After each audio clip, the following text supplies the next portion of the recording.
What's up, guys? Well, there's been a lot of unrest over whether or not the United States is going to go to war with itself. Not that it isn't already in a perpetual war overseas, but for some reason we have Matt Shea over in Washington, who has apparently created a manifesto called the Biblical Basis for War. It's already one thing when we have to have atheist organizations in Texas trying to keep creationism out of schools, but this is a more, how we say, militant approach. Anywho, let's roll the intro and see what madness we have in store.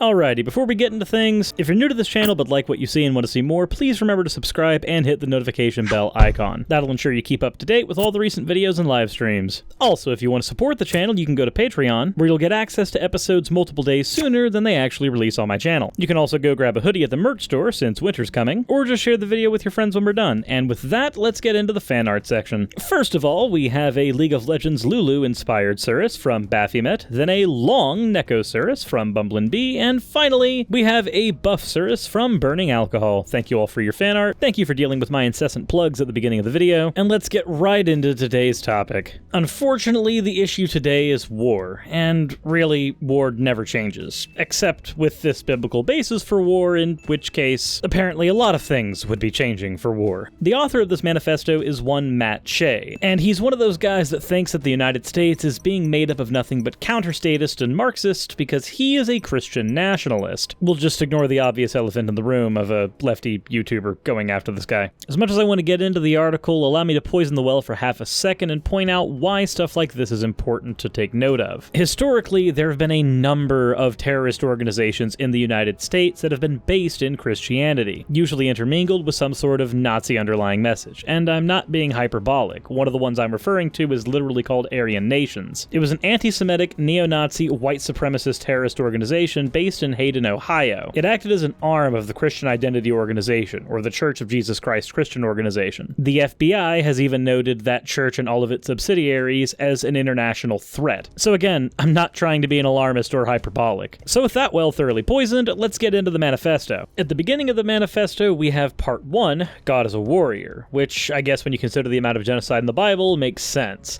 Then you have part 2, when is the time for war? Well, that's when God says it's time, and then he knows that a prayer council would be needed for that. But considering that we actually don't have any evidence of prayers being answered in any way that could be perceived, one can only think that this is probably going to be using the same tactics as Joseph McCarthy's list back during the Red Scare, where he basically pulled the names of everybody he wanted to attack out of his ass. Moving on, we have part 3, fight to win so you don't have to fight again. That seems like a pretty standard military tactic. You don't exactly fight to lose, but then we get to part 4, things to stay within God's will, a holy cause, a holy leader, a holy army, and a holy camp. This is currently reeking of Deus Vult, a phrase that means God wills it and is commonly associated with the Crusades. It's also a saying that a lot of recent Christian nationalists have adopted. It's also been turned into a meme, so in typical alt-right fashion, it's actually really hard to tell who the supremacists are and who the trolls are. Welcome to the internet, everybody. Moving on to part 5, we have the 4 ways to know that it's time to fight. God reveals his will to the leader, and the leader inquires of God, the previously mentioned prayer council. God puts it on the hearts of the people, or God starts the fight. Here we're starting to run into a lot of the problems. First of all, like how I mentioned Joe McCarthy before, if we're going to rely on God revealing to the leader that it's time to fight, then we've got one of 2 scenarios. Either the leader gets to lie to his troops and say that God put it on his heart, or the leader could be suffering from an auditory hallucination where he legitimately thinks that God is willing him to do something. Neither scenario is a positive one, as both denote a level of instability for the leader of any such army, but that's not the most confusing part of this section. We have that part where it says that God starts the fight. I'm not even sure what that even means. What would you actually use as the criteria for God starting a fight? Considering the amount of holy wars we can find across history, I get this sneaking suspicion that I don't actually want to know the criterion. But let's move on to section 6, the things for a holy army. We get sacrifice, worship, and prayer,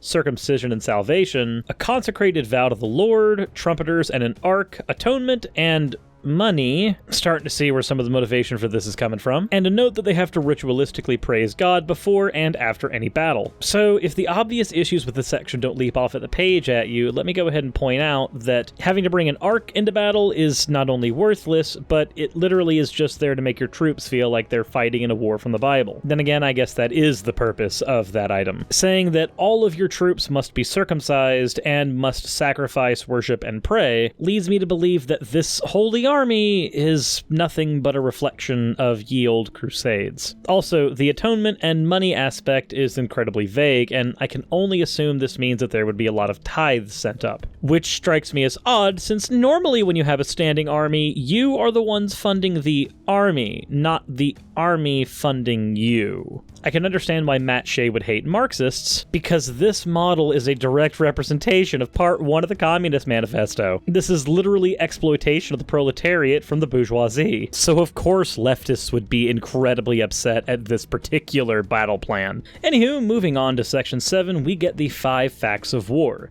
We get that war is a fact of life, God is with us and the battle is his, numbers are inconsequential, armaments are inconsequential, and then a reference to Isaiah 57:1, why righteous men are killed. First of all, this person obviously hasn't done any study in military tactics whatsoever. I come from a military family, and I'm dating a Navy veteran, so I'm gonna go ahead and say it.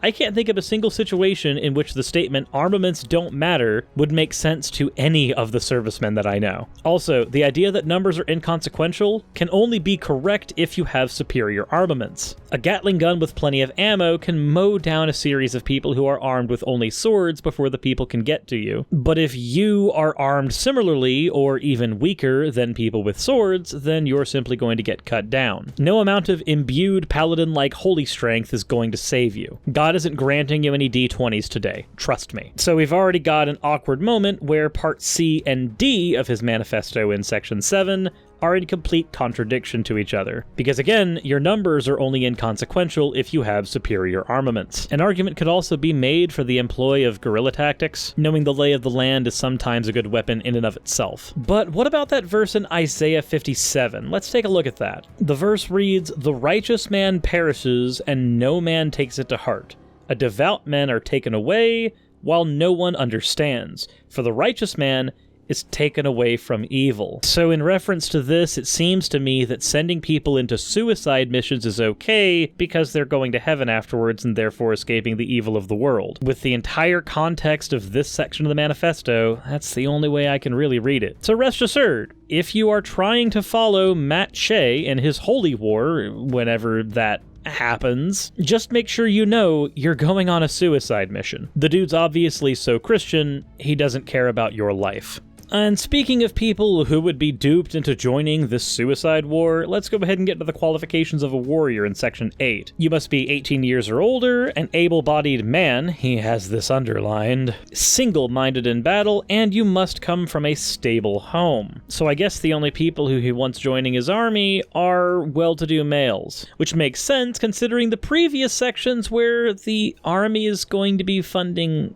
him, not the other way around. So of course, coming from a stable home would increase the chances that you're also going to be financially equipped to engage in this awkward hyper-capitalistic game of trickle-up economics. But who's exempt from this war? Well, in Section 9, he points out that if you are a training family, so you're a new home, then you're exempt. Honeymooners rejoice. Same with newlyweds. Or if you're a farmer, because you will need to provide food, probably in tithing form, to the army. If you're scared, then you can't join either, which I guess is good, kind of, sort of. And then of course, priests. If you have a duty to the ministry, then you don't actually have to go to war. Can I point out that the draft doesn't even have exemptions for people who are working in the church? And note, it's only the priests, so the people who don't have to go are the people who are in positions of power. Or at least if you're a position of power within the church, in which case you're a position that Matt Shea would actually recognize. Ain't no power like holy power, I guess. Now let's get to Section 10, which is about the rules of war. And this is one of the larger sections in the manifesto, so please bear with me. You must first conduct a census of all able-bodied males, identify anybody who's an exemption,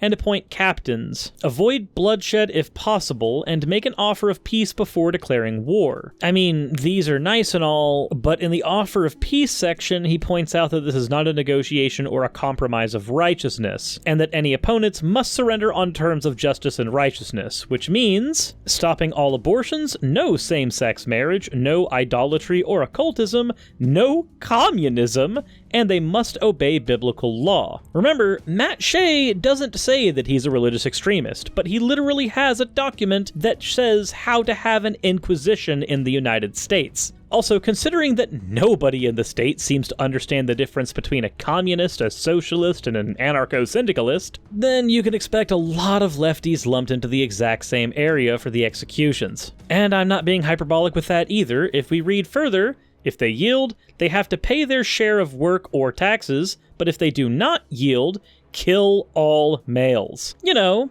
like in the Old Testament, which means now this is a personal attack on people like me. Considering that I'm pro-abortion, pro-same-sex marriage, I have friends who are polytheists, so I'm rather friendly to the occult. And given the inability to determine the differences between socialism, communism, and any other left-wing economic structure, you can expect that I would be one of the people who is killed, given that I'm male, and even if I yield, there's little to no chance they'd be able to take it as sincere, given that my channel, you know, exists. The next part mentions that war isn't waged against nations, but it's waged against individuals, which means no scorched earth strategies or anything like that, because, again, like I said before, this is more of an inquisition than anything else. They are to cut down only non-food trees necessary for supplies, because I guess we don't have enough deforestation right now. They are also told not to kill productive citizens. They're the base for support after the enemy is defeated. But again, the criteria for productive citizen isn't noted. I'm worried about whether or not a, say, college professor would be considered a productive citizen. As for spoils, we get into the law of booty.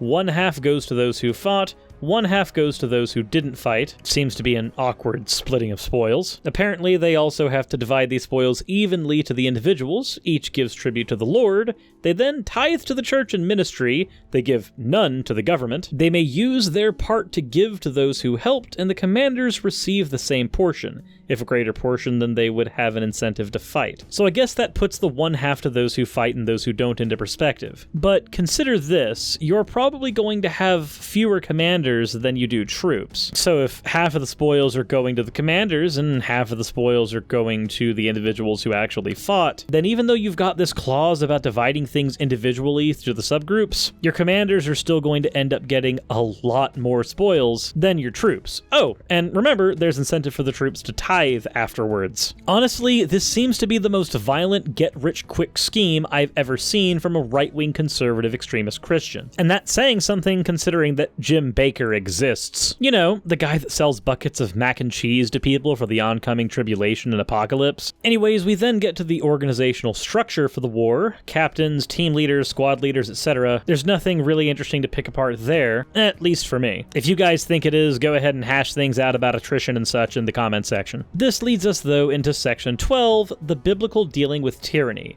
It mentions that tyranny is never a divinely appointed means of government, not that they could find a single divinely appointed government. They note that a tyrant is someone who rules without God, and tyranny is not a lawful form of government. This seems somewhat paradoxical, since a tyrant literally writes the laws of the land, so a tyrant would have a lawful form of government since the lawful government under him would be established under a rule of law that he himself wrote. Unless he's talking about biblical law, in which case we now have an argument from headassery. It then goes on to say that godless civil rulers are no more than bands of robbers from St. Augustine. It then notes that when the rule of law dies as sin prevails throughout the land, tyranny is not far behind. That kind of makes sense considering that a power vacuum would then be created, and then if somebody came in to grab it, then tyrannical government could ensue. Isn't it weird when an obvious fascist is incredibly anti-fascist? Also, before somebody yells at me in the comment section about the loose appropriation of the term fascist. Fascism is a form of government with a one-party dictatorship, and the only party that Matt Shea will recognize is a divine one. So as far as I'm concerned, this fits the definition. We then get into a bunch of biblical passages that you can look up for yourself if you want, that define his terms, being tyranny, the blessings of obedience, the curses of disobedience, and this lovely little caveat from Deuteronomy saying that God doesn't use majorities, that majority is usually wrong. And while in a broad sense I agree, this is why the argumentum ad populum fallacy exists, there's this ugly elephant in the room of scientific consensus that could be argued as just a majority of people in a field agreeing on a thing. Something that many creationists have used as leverage to fight science and biology specifically for years. He also notes that deception is okay, that avoidance doesn't mean cowardice, so I guess it's okay for Matt Shea to avoid any and all conflicts. Better for other people to die under him. And then he talks about the pros of assassinations and sabotage. That assassination is to remove tyrants, and it is not murder. Which means that just like his anti-abortion stuff from earlier in the Manifesto, he obviously has a very strange definition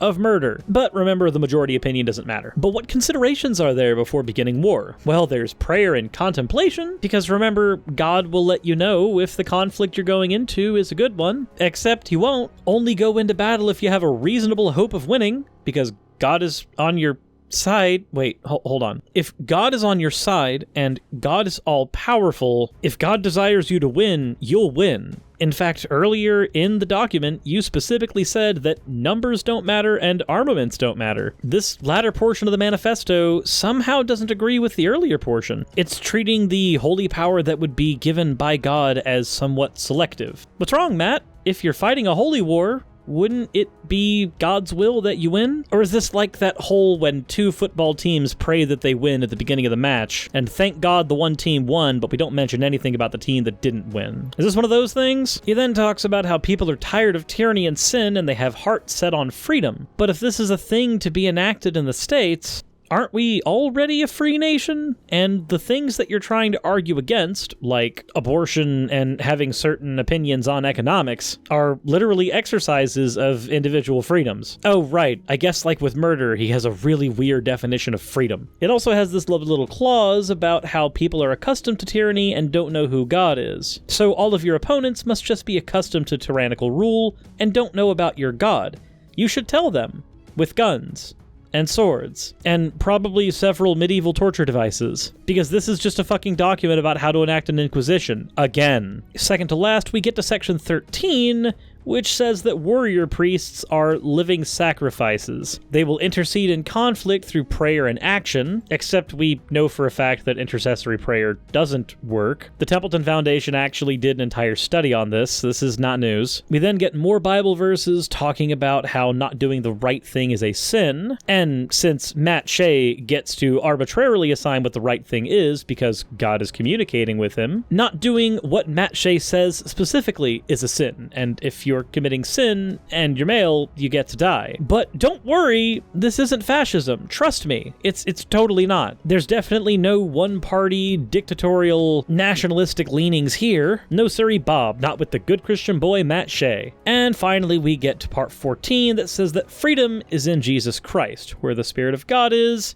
there is liberty. Because that's really the basis for all of this, isn't it? It's just hyper-nationalistic Christian fundamentalism. If you're a non-Christian in my audience, hopefully you can see from this document what type of heinous absolute bullshit this is. And I would hope if you're in Washington, you would be writing some letters. This is one of your lawmakers. And if you're a Christian, I hope that the methods that are being employed through this document are not something that you support. And if you do, kindly unsubscribe. Christian-flavored nationalism is cancer. Except at least with cancer, over time it grows on you, which is not something I can say for this particular flavor of extremism. With that said, I may be revisiting Matt Shea. This document was my first introduction into him and his toxically ideological worldview, and I can hope people can see from this particular document what this really is, and that is a manual for creating Christian-flavored Nazis, and an update on an old classic, the Inquisition. But hopefully, since I've shown you guys this, you guys will expect it, since otherwise nobody expects the Spanish Spanish Inquisition.